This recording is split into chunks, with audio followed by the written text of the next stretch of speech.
Bienvenidos a nuestro podcast La Biblia en un año, episodio 175. El tema de hoy, 3 maneras de empoderar a la generación venidera. Estemos muy atentos porque somos responsables de dejar un legado de bendición. Vamos a ver entonces esas 3 maneras de empoderar a la generación venidera. Estoy muy agradecido a Jonathan Fletcher. Cuando encontré a Jesús por primera vez en 1974, Jonathan se dedicó a quedar conmigo 3 horas semanales durante todo un año. Y así seguimos haciéndolo hasta que acabé la universidad. Se convirtió en un gran amigo que me enseñó la fe cristiana, explicándome cómo leer la Biblia y cómo orar. Y me recomendó libros cristianos, además de responder a mis preguntas. Aunque yo acababa apenas de haberme encontrado con Jesús, me animó a llevar a otros a la fe en Él y a transmitir inmediatamente lo que estaba aprendiendo. Al terminar la universidad, Sandy Millar hizo por mí lo mismo que Jonathan había hecho, pero de una manera diferente. Me mostró un modelo de cómo vivir la vida cristiana, al cual todavía aspiro. Desde entonces, siempre ha habido personas en mi vida de quienes estoy aprendiendo y otros a quienes estoy tratando de transmitir lo aprendido. Como en una carrera de relevos, todos tenemos la responsabilidad de pasar el listón o batuta. Vamos a leer el primer texto de hoy y lo encontramos en Salmos capítulo 78. Vamos a leer desde el verso 1 al 8 en la PDT, Palabra de Dios para Todos. Salmo 78 dice así: Dios siempre protege a su pueblo. Un poema de Asaf. Pueblo mío, escucha mi enseñanza, presta atención a lo que te digo. Cantaré una historia, hablaré de misterios de la antigüedad. Nosotros ya hemos escuchado esa historia y la conocemos muy bien porque nuestros padres nos la contaron. No la esconderemos a nuestros descendientes, se la contaremos a las siguientes generaciones. Siempre alabaremos al Señor y hablaremos de las grandes maravillas que ha hecho. Decretó un pacto con Jacob, le dio su enseñanza al pueblo de Israel y les ordenó a nuestros antepasados que se la enseñaran a sus descendientes. Así la conocerían las futuras generaciones, los hijos que habrían de nacer, y ellos a su vez se la enseñarían a sus hijos. Esas generaciones pondrán su confianza en Dios, nunca olvidarán lo que Él hizo y obedecerán sus mandamientos. No se rebelarán contra Dios como lo hicieron sus antepasados. Ellos no obedecieron a Dios, sino que fueron tercos y rebeldes. Amén. Bueno, entonces vamos a ver el primer punto de cómo empoderar a la generación venidera y es cuenta. Todos tenemos una historia que contar. Cada familia tiene sus historias como la tiene cada iglesia sobre lo que Dios ha hecho. Todo cristiano tiene una historia, es decir, un testimonio. Todos nosotros tenemos acceso a la gran historia de lo que Dios ha hecho en Cristo. Tenemos que contar historias. Este salmo nos da un esbozo de la visión hebrea de la historia que lleva hasta el rey David y subraya la importancia de transmitirla a la generación venidera. Vemos el contraste entre los pecados de Israel y la bondad de Dios. El mismo Jesús citó este salmo en Mateo 13:35. El salmista dice: hablaremos a la generación venidera del poder del Señor, de sus proezas y de las maravillas que ha realizado.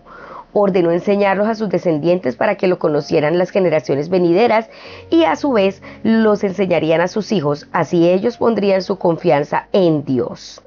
Juan Carlos Ortiz narra la historia de cómo conoció a una señora anciana en su Argentina natal, la cual le presentó a una joven que era una de sus nietas. Le contó que tenía 6 hijos y 36 nietos. Su familia era cuantiosa y entre sus nietos había muchos profesionales y gente de gran educación.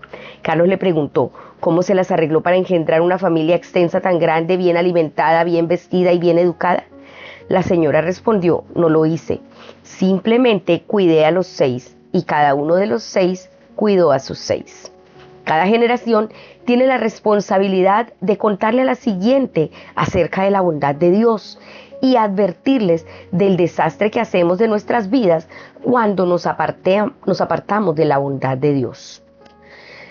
Así es, tomémonos un tiempo para orar, dándole gracias al Señor por el legado que ha entregado a nuestras vidas y pedirle que nos ayude a ser fieles, a contarle a nuestra generación venidera lo que el Señor ha hecho por nosotros, sus grandes maravillas. Amado Señor, quiero darte gracias por todos aquellos que nos contaron acerca del poder del Señor, de sus proezas y de las maravillas que ha realizado. Gracias por esas personas, Señor, que no se quedaron callados, sino que estuvieron allí prestos para contarnos tu poder, tus maravillas y tu salvación. Si recuerdas a las personas, agradezca al Señor específicamente con su nombre propio por ellos. Y ahora le pedimos al Señor también que nos ayude a transmitirlas a la generación venidera. Señor, danos el poder, la osadía, la gracia de tu Espíritu para transmitir a nuestras generaciones y para que ellos también pongan su confianza en ti. Te lo pedimos en el nombre de Jesús. Amén. Vamos ahora a leer Hechos capítulo 16, versos del 1 al 15. Dice así, recuerden que estamos en PDT. Timoteo va con Pablo y Silas. Pablo fue a las ciudades de Derbe y Listra. Un seguidor llamado Timoteo vivía allí. La mamá era judía creyente, pero el papá era griego. Timoteo tenía un buen testimonio entre los creyentes de Listra y Iconio. Pablo quería que Timoteo viajara con él, pero los judíos en esa región sabían que el papá de Timoteo era griego. Entonces Pablo hizo que Timoteo se circuncidara para que evitara problemas con los judíos. Pablo y los que iban con él recorrían las ciudades informándoles a los creyentes sobre las decisiones tomadas por los apóstoles y los ancianos líderes de Jerusalén para que las obedecieran, de manera que las iglesias se fortalecían en la fe y crecían cada día. Visión de Pablo. Como el Espíritu Santo no nos dejó comunicar el mensaje en Asia, Pablo y los que estaban con él viajaron por la región de Frigia y Galacia. Cuando llegaron a la frontera de Misia, trataron de entrar en la región de Bitinia, pero el Espíritu de Jesús no los dejó. Por esa razón pasaron de largo a Misia y llegaron a Troas. Esa noche Pablo tuvo una visión en la que un hombre de Macedonia estaba de pie rogándole: pasa a Macedonia y ayúdanos. Después de que Pablo tuvo la visión, nos preparamos enseguida para irnos a Macedonia. Teníamos la seguridad de que Dios nos llamaba a anunciar a aquella gente la buena noticia de salvación.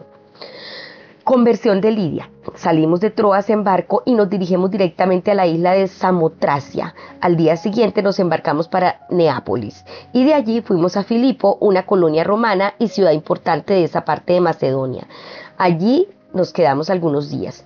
En el día de descanso fuimos al río por la puerta de la ciudad porque pensamos que junto al río podríamos encontrar un lugar de oración de los judíos. Algunas mujeres estaban reunidas allí y nos sentamos a hablar con ellas. Una de ellas se llamaba Lidia, era de la ciudad de Tiatira y vendía tela de púrpura. Ella adoraba a Dios y nos estaba escuchando. El Señor abrió su corazón para que pusiera atención a lo que Pablo decía. Entonces ella y todos los de su casa se bautizaron.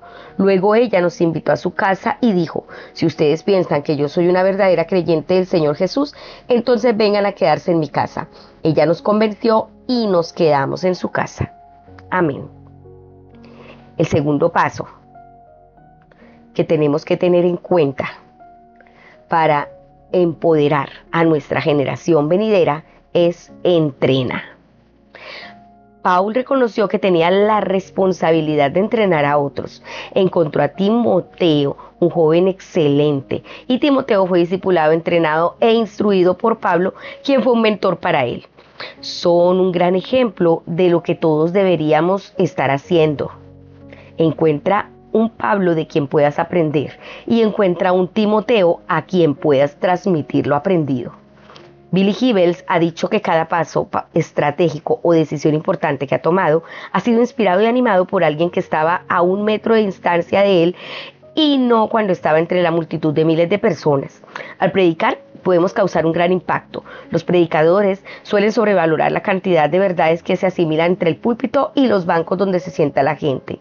En su vida, la verdad aplicada hablando con alguien al otro lado de la mesa ha sido una clave para su propio crecimiento personal. Parece que también lo fue para Timoteo. Timoteo se hizo cristiano por medio de Pablo y se hicieron amigos íntimos. Pablo era mayor que Timoteo y describió su amistad como la de un padre y un hijo en Filipenses 2:22. Pablo describió a Timoteo como mi hijo amado en 1 Corintios 4:17. Pasaron por muchas cosas viajando juntos. Al pasar por las ciudades, incluso pasaron tiempo en prisión juntos. Durante todo aquello, Timoteo estuvo observando a Pablo y se entrenó como su sucesor. No basta con esperar que los Timoteos nos observen. Tenemos que posicionar estratégicamente a los discípulos más jóvenes para que tengan la oportunidad de liderar.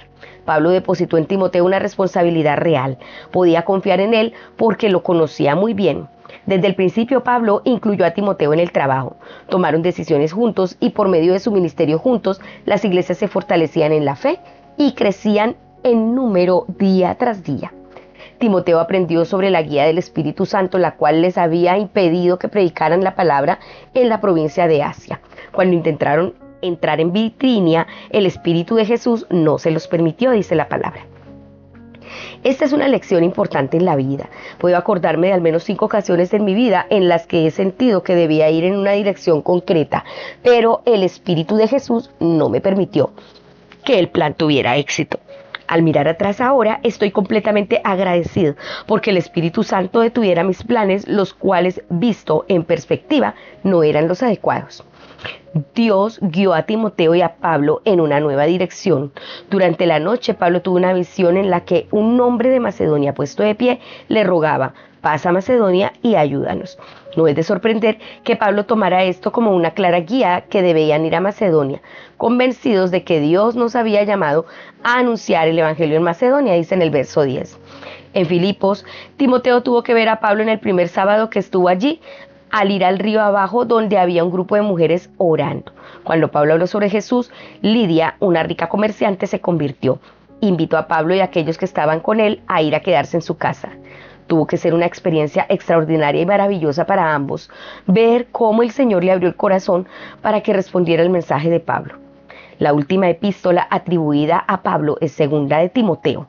Hasta el final mismo de su vida, la prioridad de Pablo fue animar y dar alas a la generación venidera. Hagamos de ella la nuestra también. Así es. Esa debe ser nuestra prioridad en nuestra vida, animar y dar alas a la generación venidera. Vamos a orar. Amado Señor, ayuda a cada Pablo a encontrar a Timoteo, a quienes puedan entrenar. Señor, ayúdame a encontrar Timoteos para entrenar, para dejarles este legado. Ayúdanos, Señor. Ayuda también a cada persona a encontrar un Pablo de quien pueda aprender. Un Timoteo, a cada Timoteo a encontrar un mentor como Pablo, que transmita toda su experiencia. Te lo pedimos en el nombre de Jesús. Amén. Vamos a leer ahora Primero de Reyes, capítulo 12, desde el verso 25, capítulo 13 y capítulo 14 del 1 al 20. Listo, entonces ubiquémonos en Primero de Reyes 12, verso 25. Siquén era una ciudad de la región montañosa de Efraín. Jeroboam la fortificó y vivió ahí. Luego se mudó a la ciudad de Peniel y la convirtió en un fuerte. Jeroboam pensó: la dinastía de David recuperará el reino si la gente sigue yendo a ofrecer sacrificios al templo del Señor en Jerusalén, porque el corazón de este pueblo se volverá a su Señor, o sea, a Roboam, rey de Judá. Me matarán y de nuevo los seguirán. Así que el rey le pidió consejo a sus sabios en cuanto a lo que debía hacer. Le dieron su opinión y Jeroboam hizo 2 becerros de oro. El rey Jeroboam dijo al pueblo: no deben ir más a Jerusalén para adorar Israel. Estos son los dioses que los sacaron de Egipto. El rey Jeroboam colocó un becerro en Betel y otro en la ciudad de Dan. Los israelitas viajaban a las ciudades de Betel y Dan para adorar los becerros. Esto fue un pecado muy grave. También Jeroboam construyó templos en santuarios sobre las colinas. Eligió sacerdotes de las diferentes tribus de Israel. No eligió sacerdotes que eran solamente de la tribu de Leví. El rey Jeroboam también inauguró una nueva fiesta como la que se celebra en Judá. Pero esta fiesta se celebraba el día 15 del 8º mes. Y el rey ofreció sacrificios en el altar de la ciudad de Betel y también eligió sacerdotes en Betel para que prestaran servicios en los santuarios que hizo. El rey Jeroboam decidió el tiempo que él quiso para la fiesta de los israelitas el día 15 del 8º mes. En esa fecha ofrecía y quemaba sacrificios en el altar que construyó en Betel. Primero de Reyes, capítulo 13. Dios habla contra Betel. El Señor le dijo a un hombre de Dios de Judá que fuera a la ciudad de Betel. Cuando llegó el hombre de Dios, el rey Jeroboam estaba parado junto al altar quemando su sacrificio. El Señor le había dicho al hombre de Dios que hablara en contra del altar. Él dijo: altar, altar, el Señor te dice: La familia de David tendrá un hijo llamado Josías. Aunque hay sacerdotes que ahora ofician en los santuarios sobre las colinas y ofrecen sacrificios encima de ti, Josías los sacrificará a ellos sobre ti y se quemarán huesos humanos sobre ti, altar. Ese día, el hombre de Dios demostró a la gente que eso iba a suceder en realidad. Dijo, esta señal de que el Señor ha hablado. Él dijo, este altar será roto en pedazos y las cenizas que están en él se caerán al suelo. Cuando el rey Jeroboam escuchó el mensaje del hombre de Dios acerca del altar que está en Betel, quitó su mano del altar y apuntó hacia el hombre de Dios y dijo, arresten a ese hombre. Pero al decir esto, su brazo se quedó paralizado y no lo pudo mover. El altar se rompió en pedazos y las cenizas se desparramaron. Esta fue la prueba de que el Señor había prometido. Entonces el rey Jeroboam dijo al hombre de Dios, por favor, ora por mí al Señor tu Dios para que me sane del brazo. Así que el hombre de Dios oró al Señor y se sanó del brazo el rey, volviendo a ser como era antes. Y el rey le dijo al hombre de Dios, ven conmigo a casa, visítame un rato y te daré un regalo. Pero el hombre de Dios le respondió al rey, no iría contigo, ni comería contigo, ni bebería contigo siquiera un vaso de agua en este lugar, aunque me dieras la mitad de tus posesiones. El Señor me dijo que no bebiera nada aquí y que no volviera por el mismo camino por donde vine. Así que el hombre de Dios viajó de regreso por otro camino diferente del que usó para llegar a Betel. Había un profeta viejo que vivía en la ciudad de Betel. Sus hijos le contaron lo que había sucedido con el altar de Betel y lo que el hombre de Dios le había dicho al rey Jeroboam. El profeta viejo dijo, ¿por cuál camino salió? Y le mostraron cuál era el camino que el profeta de Judá había tomado. El profeta viejo pidió que ensillaran su burro, así lo hicieron y se fue. El profeta viejo estaba buscando al hombre de Dios y lo encontró sentado debajo de un roble. Le preguntó, ¿eres tú el hombre de Dios que vino de Judá? El hombre de Dios le contestó, sí, yo soy. Entonces el profeta viejo le dijo, por favor, ven a casa y come conmigo. Pero el hombre de Dios contestó, no puedo ir a casa contigo, no puedo comer ni beber en este lugar. El Señor me dijo, no comas ni bebas nada en este lugar y no vuelvas por el mismo camino que viniste.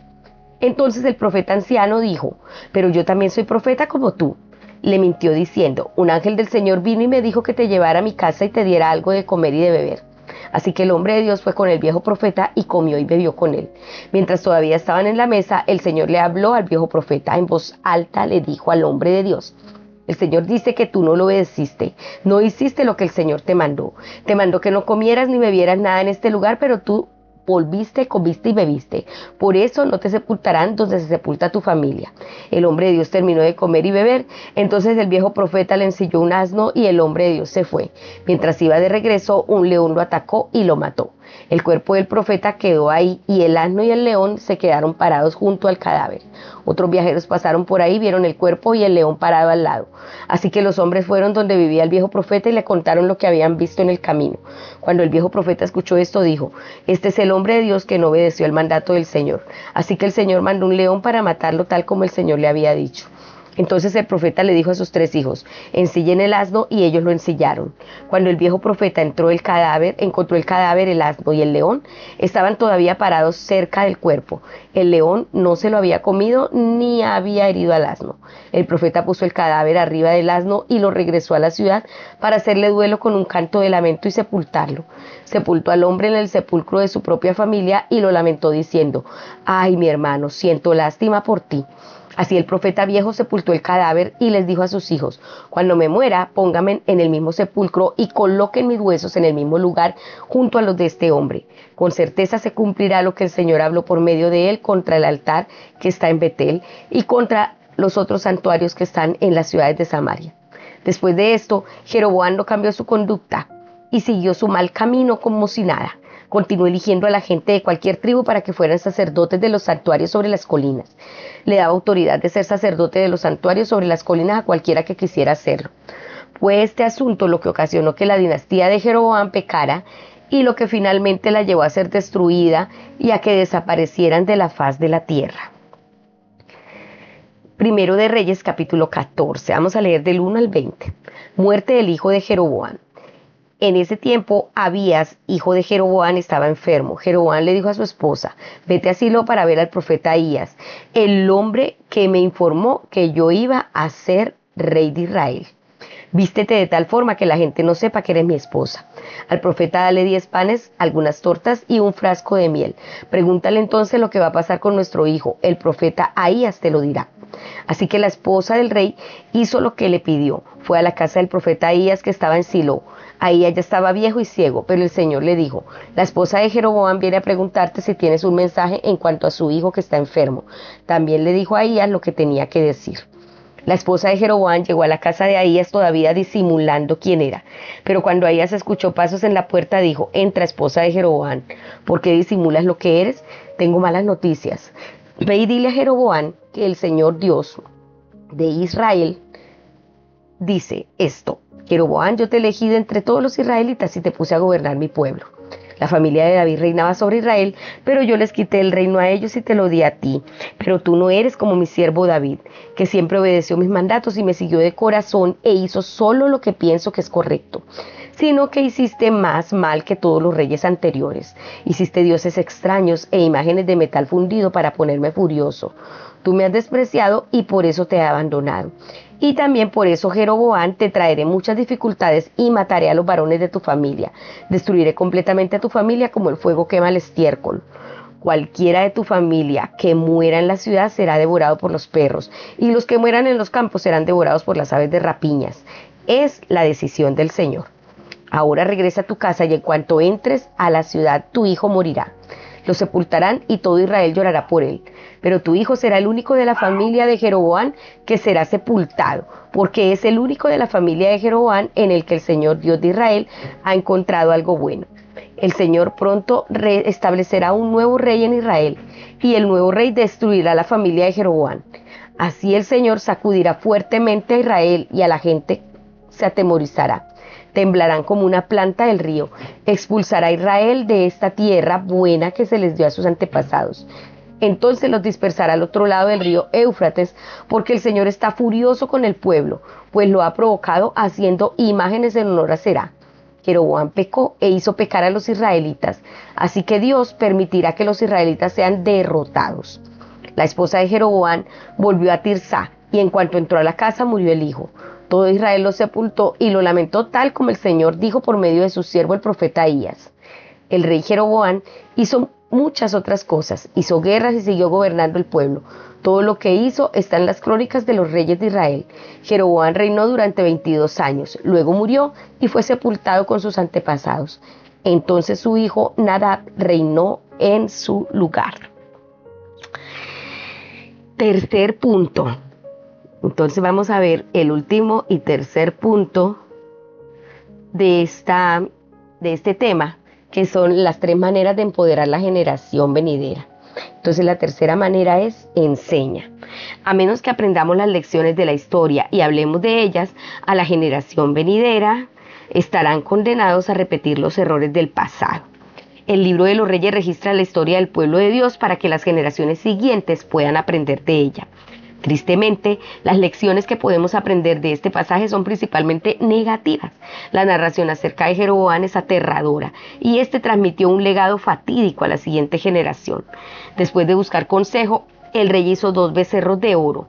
No basta con buscar consejos si estamos consultando a la persona equivocada. Estos capítulos contienen la narración del pecado de la casa de Jeroboam que causó la caída y su desaparición de la faz de la tierra. El pecado clave de Jeroboam fue que hizo una forma de religión y un culto de adoración acomodados a sí mismo. Propició la adoración de los ídolos en vez de la adoración a Dios. La religión de Jeroboam es una religión inventada, creada para satisfacer sus propios deseos y necesidades. Aunque no nos dediquemos a adorar becerros de oro, el mismo peligro es igual de evidente hoy en día. Como ha dicho como ha notado un hombre, el ídolo más peligroso somos nosotros mismos cuando queremos ocupar el lugar de Dios. Ese fue el pecado de Jeroboam que afectó a la generación venidera. Su hijo Abías enfermó y murió. Ignoró el buen ejemplo de David de la generación anterior, quien había vivido con un corazón indiviso, agradando a Dios. En vez de eso, se portó peor que todos los reyes que vivieron antes de él. Puede que Jeroboam obtuviera muchos logros militares, comerciales y políticos, pero parece que aquellos éxitos son bastante irrelevantes. Como dice Jesús, ¿de qué sirve ganar el mundo entero si se pierde la vida? Lo que más importa es tener una relación íntima con el Dios viviente. Vamos a orar. Amado Señor, te pido que suscites líderes en la industria, en la política, en las artes, en los medios de comunicación, en todos los sectores y esferas de la sociedad, que te honren y te transmitan tu mensaje y tus estándares a la siguiente generación, que tus principios sean el legado que le damos a nuestra generación, esa herencia eterna. En el nombre de Jesús, amén. La pastora Pipa añade, tomando Salmo 78 del 4 al 6, donde dice: hablaremos a la generación venidera del poder del Señor, de sus proezas y de las maravillas que ha realizado, para que los conocieran las generaciones venideras y los hijos que habrían de nacer. Dice la pastora Pipa, transmitir nuestra fe a la generación venidera es todo un desafío. Estoy llena de agradecimiento hacia aquellos que trabajan con la juventud en HTV. Han derramado su amor en nuestros hijos y los de cientos de otras personas. Cada año en la reunión de vacaciones de la iglesia hemos visto las vidas de nuestros hijos transformadas junto con las de muchos otros. Me emociona ver lo que Dios está haciendo en la generación venidera. El potencial de los niños que habrán de nacer es enorme y me siento inspirada a orar por ellos. Así es, necesitamos orar día a día por nuestras generaciones. Tenemos la responsabilidad de dejar un legado de bendición para cada uno de ellos. Y recordemos que esas 3 maneras de empoderar a nuestra generación venidera debemos siempre tenerlas en nuestra mente y ponerlas en acción. Debemos contarles las maravillas de Dios. Debemos entrenarlos para que vivan como el Señor quiere y que puedan ellos también entregar ese legado a los demás. Y debemos también enseñarles. Bueno, recuerden que este devocional fue escrito por el pastor Nicky Gumbel de la iglesia HTV en Londres y la voz de este podcast es de Marisol Rojas. Que el Señor les bendiga.